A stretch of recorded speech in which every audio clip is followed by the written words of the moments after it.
आगे बढ़ते हैं खबरों में। इसमें बात करेंगे दिल्ली की, जहां दिल्ली विधानसभा का आज दूसरा दिन है, 2 दिवसीय सत्र। इसी के साथ साथ आखिरी दिन 11 बजे से सदन की कार्यवाही एक बार फिर से शुरू की जाएगी। जिस तरीके से दिल्ली में घमासान की स्थिति बनी हुई थी, चाहे बात हम करते हैं कि लगातार विपक्ष हमलावर था, जो नया घर बना है, जो नया रिनोवेशन किया गया है सीएम का, उस पर कटाक्ष किया गया। वहीं सत्ता पक्ष के अपने ही अलग दलीलें थी। आज दूसरा दिन है, देखिए इसी के साथ साथ 11 बजे से एक बार फिर से कार्यवाही शुरू हो जाएगी।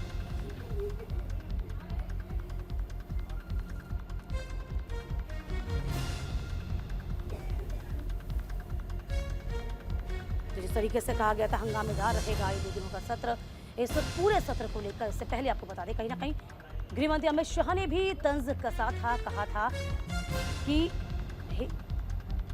दिल्ली के मात्र ऐसा राज्य जहां पर सत्र जो है कभी आहूत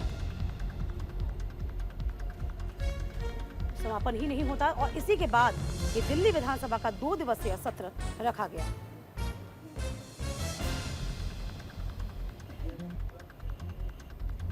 तो 11 बजे से एक बार फिर से कार्यवाही की शुरुआत होगी। बड़ी खबर आपको बता रहे हैं, जहां पर कई अहम प्रस्तावों पर कल एक बार चर्चा हुई है, लेकिन चर्चा बेहद गदर के साथ, और इसी के साथ साथ सबकी अपनी अपनी दलीलें थी।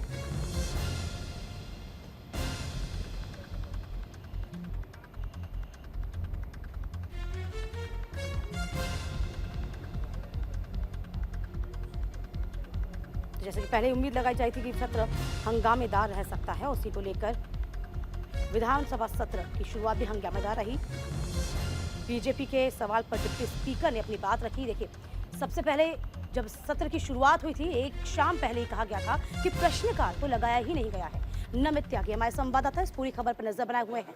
नमित, देखिए सत्र का अंतिम और आखिरी दिन आज है। देखिए कल भी जिस तरीके से हंगामा हुआ था, एक दिन पहले कहा गया था इस सत्र में तो प्रश्नकाल ही नहीं लगाया गया। तो फिलहाल जो आज की स्थितियां हैं वो क्या कुछ देखने को मिल सकती है?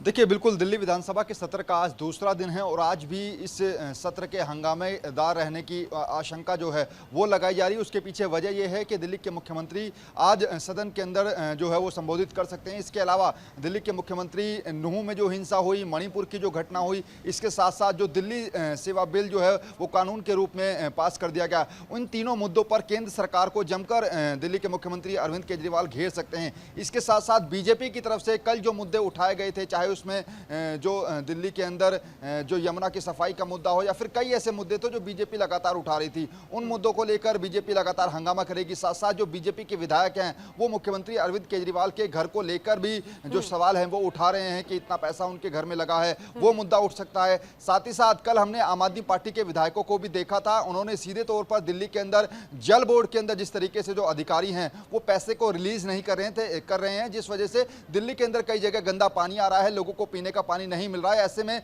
अधिकारी जो है वो उनकी सुन नहीं रहे हैं, मंत्रियों की सुन नहीं रहे। ये मुद्दा दिल्ली विधानसभा के अंदर कल उठाया गया था और तमाम आम आदमी पार्टी के विधायकों ने इस मुद्दे को उठाया था। जाहिर तौर पर आज दूसरा दिन है और दिल्ली के मुख्यमंत्री जो हैं वो जब सदन को संबोधित करेंगे तो उम्मीद है कि सत्र जो है हंगामेदार रहने की आशंका है और केंद्र सरकार पर जमकर जो है अरविंद केजरीवाल हमला बोलेंगे, क्योंकि 15 अगस्त के दिन जब अरविंद केजरीवाल ने स्वतंत्रता दिवस पर एक भाषण दिया था छत्रसाल स्टेडियम में, वहां पर भी मणिपुर के मुद्दे से ही उन्होंने शुरुआत की थी। तो निश्चित तौर पर आज मणिपुर और विधानसभा का इस सत्र को आहूत करने का मकसद आखिरकार क्या था? यहाँ पर जो नेता प्रतिपक्ष हैं साफ तौर पे कहते हैं, राम सिंह बिदुड़ी ने कहा है कि 11 दिन पहले नोटिस दे दिया गया था, प्रश्नकाल लगाया ही नहीं गया।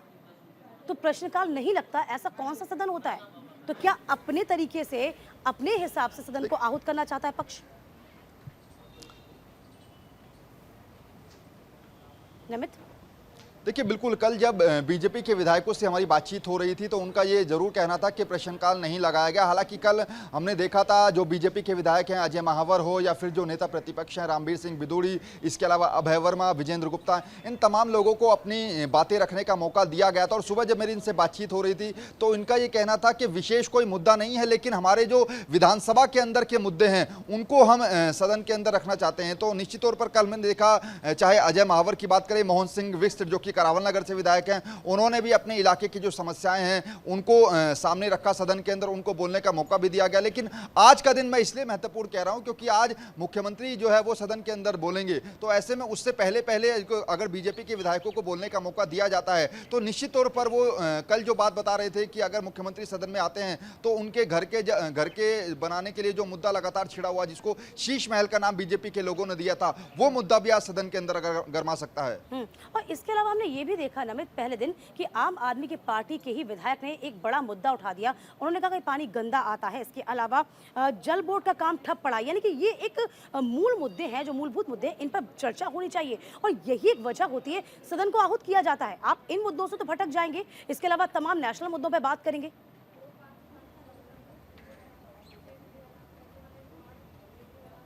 नमित देखिए बिल्कुल, क्योंकि कल एक सुर में हमें दोनों ही पार्टियों के जो विधायक थे वो हमें देखने को मिले कि दिल्ली के अंदर जो पानी की समस्या है, जो कि जनहित से जुड़ा मुद्दा है, उसको दोनों ही पार्टियों के विधायक उठाते हुए नजर आए। हालांकि जो मोहिंदर गोयल हैं, आम आदमी पार्टी के विधायक हैं, उन्होंने तो सीधे सीधे जो दिल्ली के अंदर जल बोर्ड के अधिकारी हैं वो सहयोग नहीं कर रहे हैं, पैसा फंड रिलीज नहीं कर रहे हैं। सीधे तौर पर उन्होंने LG को ही चुनाव लड़ने की चुनौती दे डाली। उन्होंने कहा जब LG ही तमाम अधिकारियों पर अपना आदेश दिखाएंगे तो फिर मैं अपनी सीट से इस्तीफा देना चाहता हूं, और अगर LG चाहें तो उन्होंने LG को सीधे सीधे चुनौती दे डाली कि अगर LG चाहे तो मेरी सीट से चुनाव लड़के जीत कर दिखाएं। इसके अलावा अगर हम बात करें तो जल बोर्ड के अंदर केवल एक मुद्दा नहीं है पहला तो ये कि दिल्ली के अंदर लोगों को पीने का पानी, साफ पानी नहीं मिल पा रहा है। इसके अलावा जो सीवर की समस्याएं हैं वो काफी ज्यादा है, और केवल एक नहीं बल्कि 2-3 आम आदमी पार्टी के विधायकों ने इस मुद्दे को उठाया है। तो ऐसे में जब हम पहली बात कर रहे थे, जब दिल्ली सेवा बिल कानून नहीं बना था, जब हमने जिक्र किया था कि अगर ये कानून बन जाता है तो दिल्ली सरकार के जो मंत्री हैं और उनके अधिकारियों के बीच में जो सामंजस्य है